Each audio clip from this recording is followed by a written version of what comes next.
Okay, I put a short video together of what is good swing mechanics.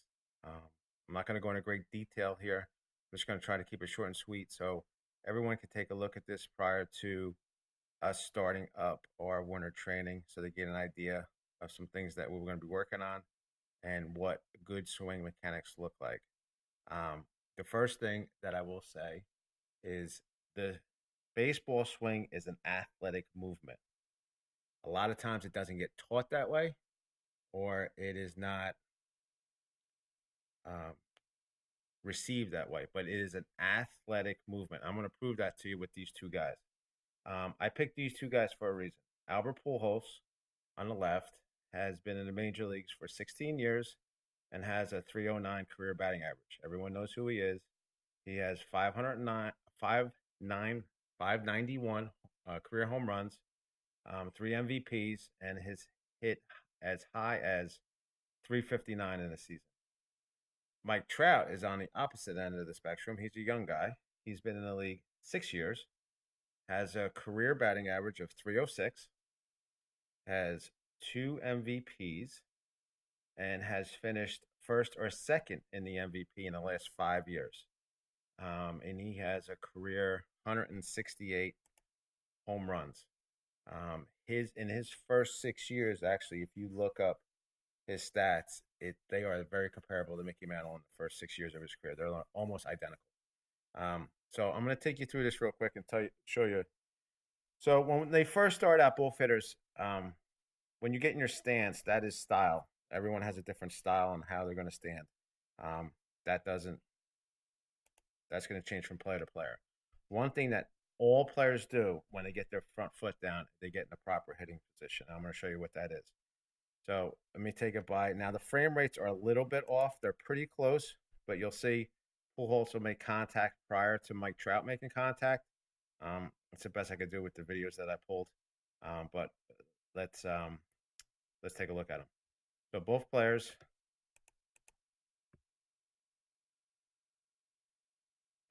will make a forward movement towards the pitcher, which is very, very important. Most kids, when I go to coach them, do not make a forward movement to the pitcher.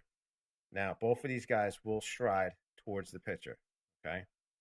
Now, Albert Pujols has done different things in his career. In this particular clip, he actually strides towards the pitcher, but there are multiple times when he does not. He uses more of a heel touch or a toe touch or a very non-stride. But what he does do is he gets momentum going forward, and that's the biggest thing.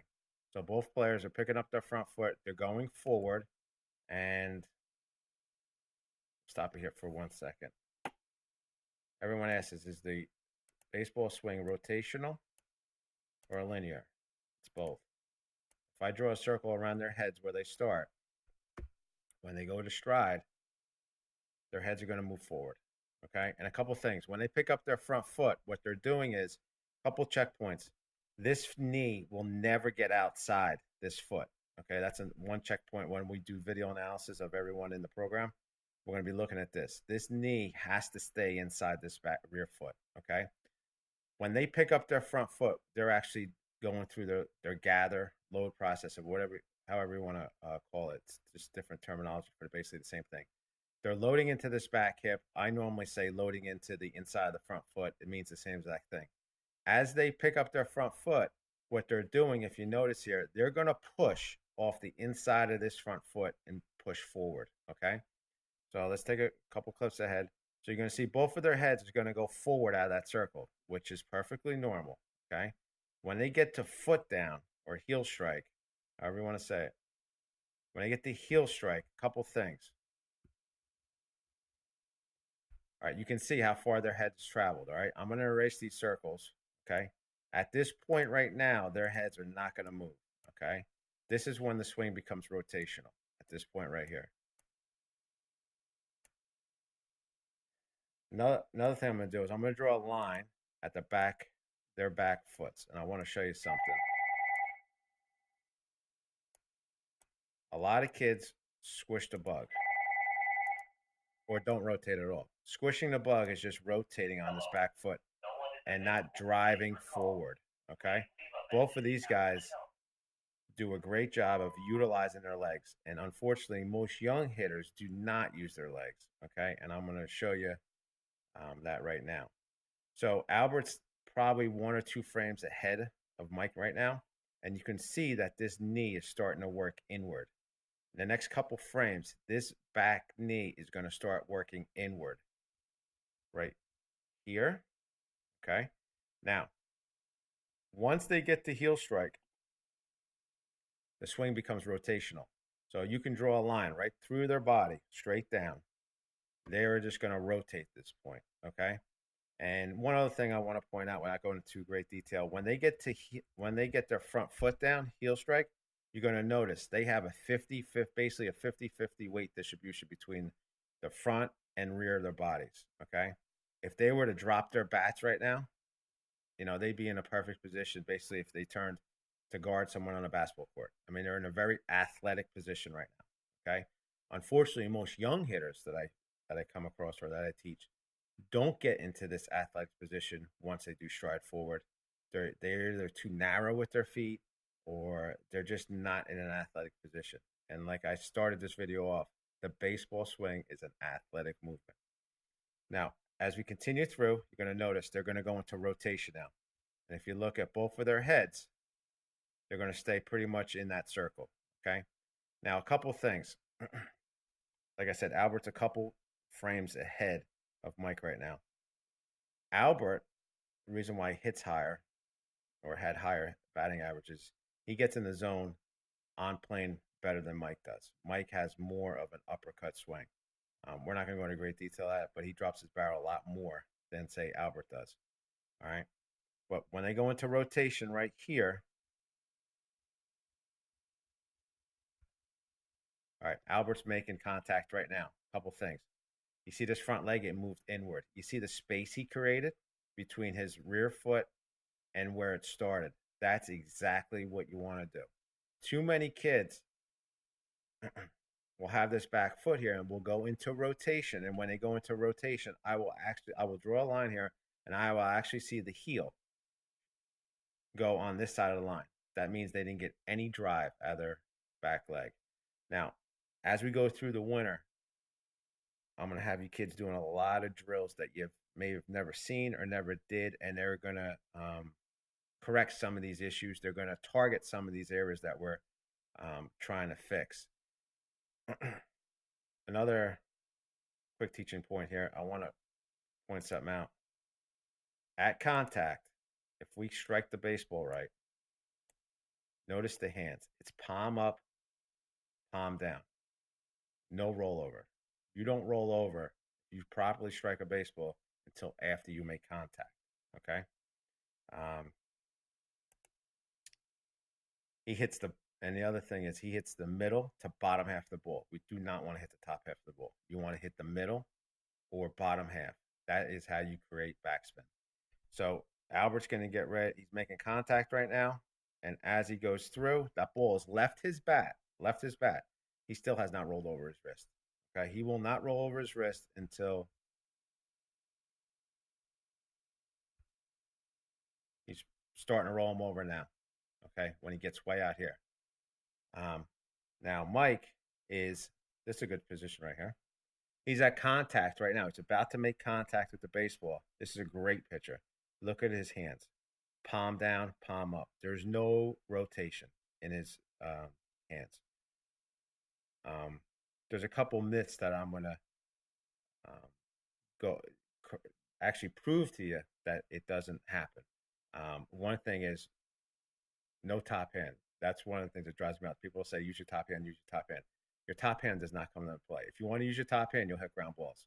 If you want to strike a baseball properly, like this one right here, you're going to be palm down, palm up. Okay. Now, the other thing is, same thing. You notice he's hitting the middle to bottom half of the baseball. He's not swinging down at the baseball. Okay. This baseball swing, let me just take this throw real quick. And you see that ball has well left his bat. And he's starting to roll over his wrist now. Okay. You can also see that he did a great job of creating space right here. All right. He actually he's using his legs. He's using his legs to drive into the baseball. Okay. Now, both of these guys are huge guys. I mean, but a guy like Jose Altuve, if I pull him up, you're going to see the same footwork on Jose Altuve. Um,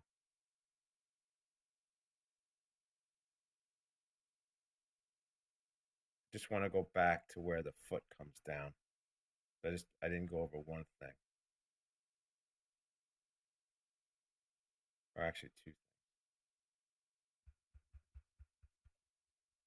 I'm just going to clear out all these circles. All right.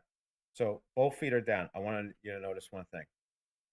The front shoulder is going to be down, even or slightly down. Most major league hitters have a slight tilt. This shoulder is slightly down than his rear. You do not want to get to this position and have this front shoulder up here and this shoulder down here. That is a no-no.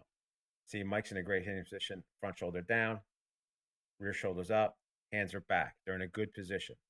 Now, what you're going to notice here, when they go into rotation, notice how tight the hands stay to the body. When we go through the drills and I go through the analysis with you, I'm going to put a Diamond Connect sensor on you. And I like it because it measures a couple metrics that you can't see with the naked eye. It will measure hand cast from your body, which we want to try to eliminate as much as possible. It'll measure approach angle, which I'll know if you're swinging down or you have a proper approach angle to the baseball. Proper approach angle should be anywhere between 5 and 14 degrees upward if you want to hit a line drive. If you want to hit a ground ball, it's a negative approach angle. Okay. So as we take this through, notice when they go into rotation, how tight everything stays together. These hands are tight to his body. All right. And as he goes into rotation right here, he's a good example of this. He's getting his bat in the zone right now. Okay.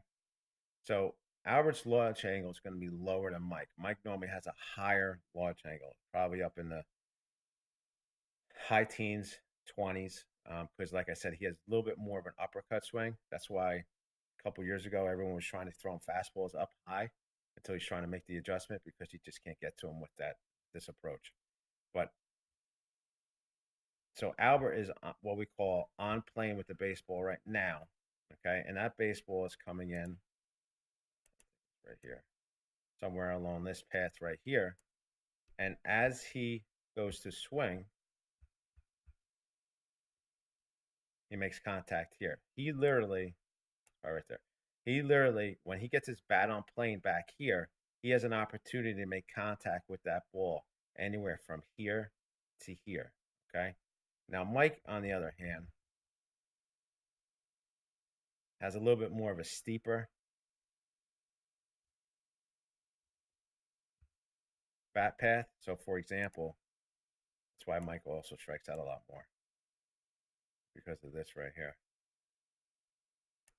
You notice how far his barrels dropped below this line. And this is the path of the pitch. If we go back to Albert, his bat will stay more on the line that I drew there. And that's why he's, technically more of a higher average hitter, strikes out less because of this right here. Mike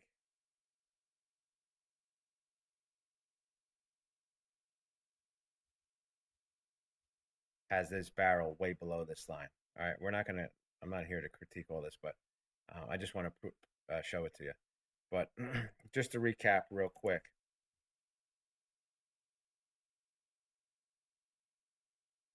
I want to get this video out to everybody simply because it'll be quicker. It'd be better if you guys review the video prior to us starting on Saturday so you understand some of the terminology and you'll actually see it the proper way. And then once I do the video analysis, what I'm going to do is in the beginning on Saturday, I'm going to film everybody and then I am going to do a critique similar to this. You'll be in one of these sections here and I will put a pro up there. I try to alternate the pros just so it's not always the same person. If I have somebody that has a similar style to you, if you're a left-handed hitter, I try to use a left-handed batter. Or if you have a similar style of hitting, I may try to pick a pro that's very similar to you so you can see the difference. But we're going to do that in the beginning. I'm pretty sure most of you has never seen yourself hit in this type of or done any of this type of critiquing before. But I will tell you, I've been doing it for the 11s for a year now, and it's shown to be invariable. Some of the progress that they've made simply because they can actually see it. It's one thing for me to tell you, oh, you're doing this, you're doing that. But until you actually see it, that's when you start making adjustments. So just to recap real quick, front foot's going to come up. We're going to make a positive movement to the pitcher.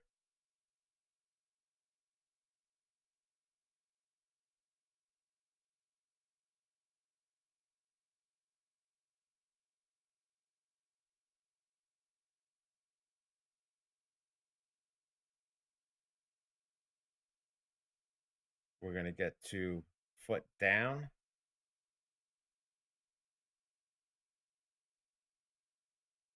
Now, just real quick, so when they're picking their foot up and they're going forward, you notice you can actually see they're creating good angles here. This knee is way inside this rear foot. All right, they're actually pushing. They're using the ground. You want to use the ground to create what we call ground force.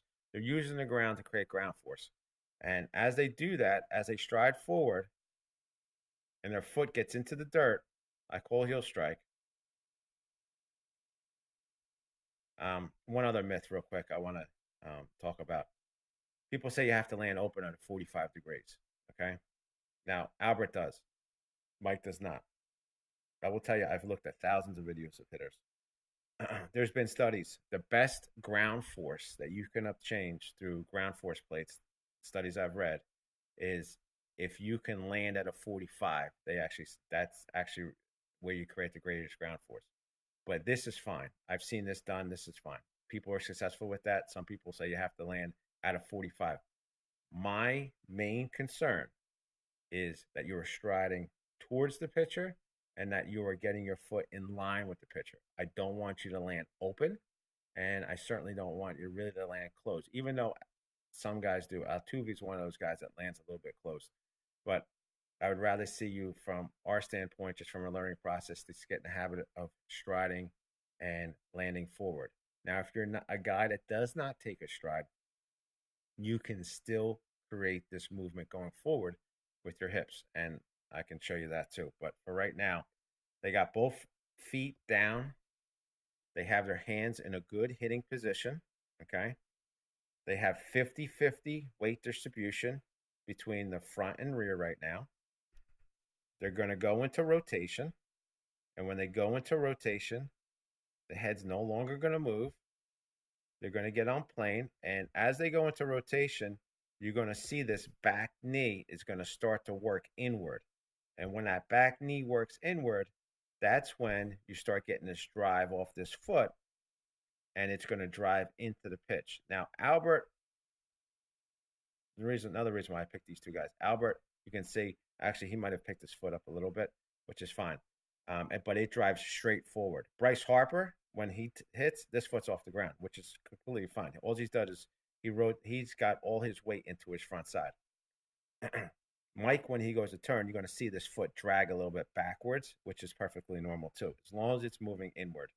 You can see it right now. If you watch the dirt, you're going to see the dirt kick up, and it's actually going to move kind of like towards third base. But the thing is, he's driving forward into that baseball, which is perfectly fine. Contact, no wrist rollover, and then he's through the baseball. All right, so this was just a quick video. I'm going to get this out to everybody in the program. If you could take a look at it, it'd be great. It'll just help with some of the terminologies when we start this weekend. Some terminologies maybe that you haven't heard of, or terminologies that I use when we hit. It'll just be beneficial for you.